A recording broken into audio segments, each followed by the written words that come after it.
मर्दारी चारों का ब्रेकअप शुमारा बशत कनी मैं गुमा मर्दारी कनगा मीर सरला ज़री बलूच साहब के BNP आवामी सरबराही और बलूचिस्तान हवाला कमी बाज़ इम्तियाज़ आलम हवाला यूँ मोगेशिंग अफ्तर अस्सलाम वालेकुम वालेकुम। मीर साहब, जैसे कि आज इम्तियाज़ आलम साहब एक पंजाब से ताल्लुक़ रखने वाले एक सीनियर जर्नलिस्ट हैं और कॉलमिस्ट भी। बुनियादी तौर पर आप क्या समझते हैं कि जो बाएं बाजू के जर्नलिस्ट हैं या सहाफ़ी हैं या दानिश्वर हैं, इम्तियाज़ आलम जैसे पंजाब से ताल्लुक़ रखने वाले, अगर वो अपना किरदार अदा करें तो बलूचिस्तान के हालात में कुछ फ़र्क पड़ेगा? देखिए, ये तो कोशिश करेंगे। सबसे बड़ा मसला ये है कि जो साहिब इक़्तिदार है या हुक्मरान हैं असल, वो बात को समझने की कोशिश करे तो समझ आ जाएगी।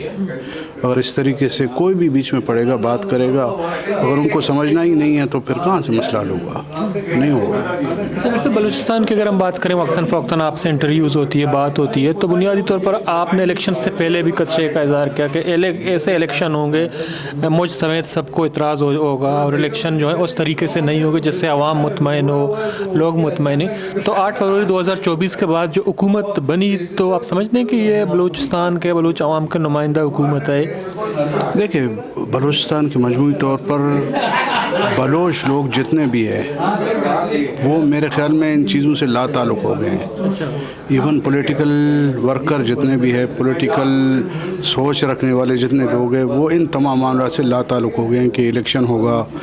MPA बनेंगे, MNA बनेंगे, पार्लियामेंट में जाएंगे। मेरे ख्याल में इनसे लाताल्लुक़ हो गए हैं। अभी इनका ज़रूरत ये नहीं है। तो मेरे साथ माजी में हम देखते थे हुकूमती मनती थी, आप भी हुकूमत के हिस्से थे, आपकी जमात भी, लेकिन उस वक़्त थोड़ा काम होता था, जॉब्स क्रिएट होते थे, लोगों को रोज़गार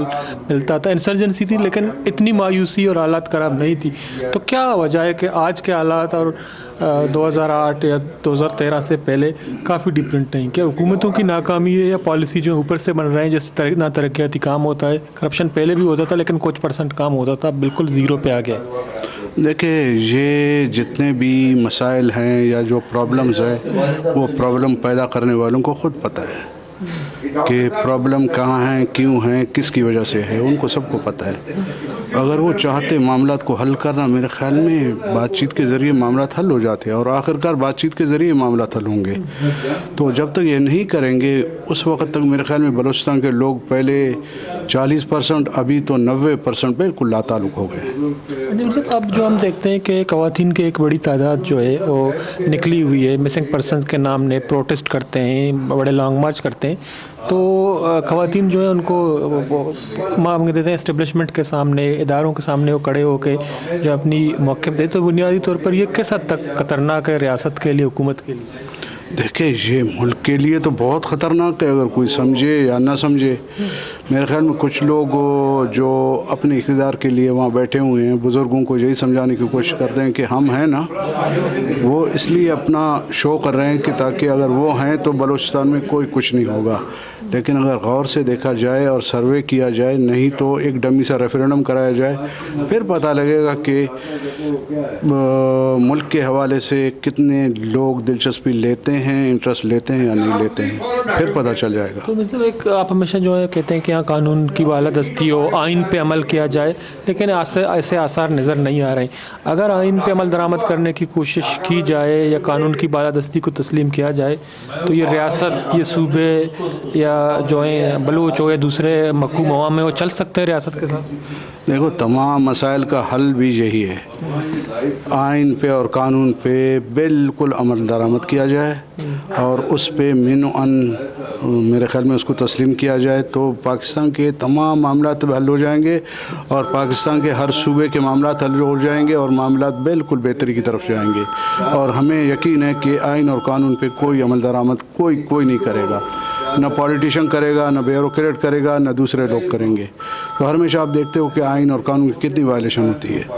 तो अगर आइन और कानून को किसी मुल्क में वहाँ के हुक्मरान नहीं माने तो उस मुल्क का अंदर जो निज़ाम होगा उसको क्या कहेंगे? जंगल का ही कानून कहेंगे। जंगल का भी एक कानून होता है لیکن یہاں جنگل کا قانون بھی نہیں ہے، پتہ نہیں کون سا قانون ہے، اس کو کوئی ابھی تک کسی نے نام نہیں دیا ہے کہ کون سی قانون ہے۔ مطلب الیکشن کے حوالے سے آپ بھی 8 فروری 2024 کو الیکشن لڑ چکے ہیں، آپ کو آپ کی جماعت کو بھی بہت زیادہ اعتراضات ہیں، فارم 47 کی باتیں انہیں ظاہر سی بات آپ بھی اس کا شکار ہیں، تو بنیادی طور پر یہ فری اینڈ فیئر الیکشن کی ہم بات کرتے ہیں لیکن امپلیمنٹ نہیں ہوتا، تو آپ کو کیا لگتا ہے کہ الیکشن جو ہیں اس طرح مینیج کیوں ہوتے ہیں؟ اگر آنے والے وقتوں میں اسی طرح الیکشن ہو، آپ جیسے سیاستدان یا آپ کی جماعت مایوس ہو جائے تو پھر کیا ہوگا؟ دیکھیں پہلے الیکشن ہوا کرتے تھے تو پولیٹیکل پارٹیوں کو کسی نہ کسی صورت میں چھوڑ دیتے تھے کہ کون جیتا کون ہارا۔ آج کل بالکل ایسا مینیج ہو رہا ہے جس میں کیا کہتے ہیں کہ اگر آپ کو ایک سیٹ چاہیے، آپ کے جیب میں پیسہ ہے، لیگل یا ان لیگل، تو آپ پاکستان کے یا کسی پاکستان کے صوبے کے پارلیمنٹ میں یا صوبے کے اسمبلی میں جا سکتے ہیں۔ اگر آپ کے پاس اتنے پیسے نہیں ہیں، آپ نہیں دے سکتے ہیں جو آپ کو پاس کرنے والے ہیں، تو آپ بالکل پارلیمنٹ سے آؤٹ ہیں۔ ٹھیک ہے صاحب، چونکہ ہم نے دیکھا کہ جو 18ویں ترمیم کے بعد یا اس کے بعد NFC ایوارڈ آ گیا تو ایک بہت کوشش تھی، اس میں آپ بھی شامل تھے اس وقت پارلیمنٹ میں تھے، تو بنیادی طور پر اس کے بعد اس پہ عمل درآمد نہیں ہو، ابھی بھی اس پہ باتیں ہو رہی ہیں کہ اس پہ عمل درآمد کیوں نہیں ہوتا۔ تو 18ویں ترمیم آپ لوگوں نے اس وقت بلوچستان کے دوسرے سینیٹرز یا MNAs کے ساتھ مل کے یہ پاس کروایا، تو آپ لوگ کیا امیدیں تھیں اور اس وقت کیا آپ لوگ اس سے بالکل نا امید ہیں، غیر مطمئن ہیں؟ دیکھیں 18ویں ترمیم جو پاس ہوا ہے اس پہ کوئی عمل درآمد نہیں ہو رہا ہے، نہ مرکز صوبے کو دے رہے ہیں چیزیں، نہ صوبے نیچے کے لیول پہ ابھی اپنی اختیارات دے رہے ہیں۔ تو اگر اس طرح ہوا تو یہ 18ویں ترمیم یا آئین کی شقیں یا قانون کی بالادستی یہ کہاں ہوں گی؟ اگر فیڈرل اس پہ عمل درآمد کرے گا تو صوبے کو بھی پابند بنا دے کہ وہ بھی نیچے کے لیول پہ جو اختیارات ہیں نیچے لے جائیں۔ تو آپ دیکھ رہے ہیں نہ صوبے نیچے دے رہے ہیں ڈسٹرکوں کو، نہ کہ صوبے کو مرکز جو 18ویں ترمیم کے بعد جو پورٹ فولیوز نیچے آنی ہے وہ ہو رہے ہیں۔ مطلب ایک ایسا ایک ہنگ کوئی چیز ہے کہ نہ ادھر جا رہے ہیں معاملات نہ ادھر جا رہے ہیں۔ اس وقت آپ لوگوں کو ایک بہت بڑی امید تھی، تو آپ لوگوں کو لگتا تھا کہ اس پہ امپلیمنٹ ہوگا یا آپ لوگ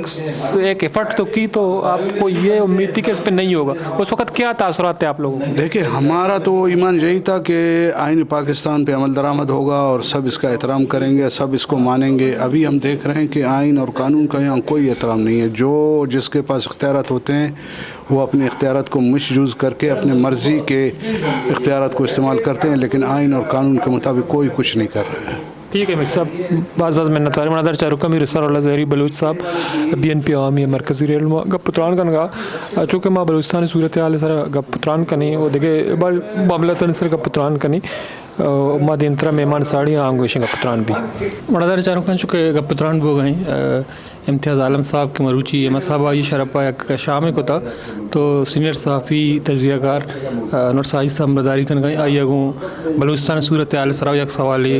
امتیاز عالم بارک۔ السلام علیکم سر۔ جی وعلیکم السلام سر، چونکہ امتیاز عالم صاحب ایک نامداری ایک ادیبی نوشتہ کاری آئی تعلق چا پنجاب آئی بلوچستان حوالہ باز لکھی شما آچوں دستہ چوں چارے آئی ہے؟